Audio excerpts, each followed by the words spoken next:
Attention!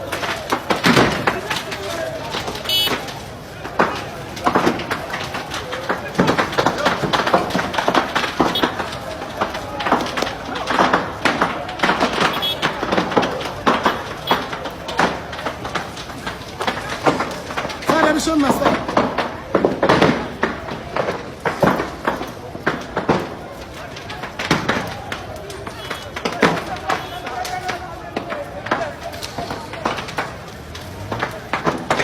Voyons, j'espère de regarder. Ya, m'pa ou si l'obtention va couper là et puis, on va avoir du problème.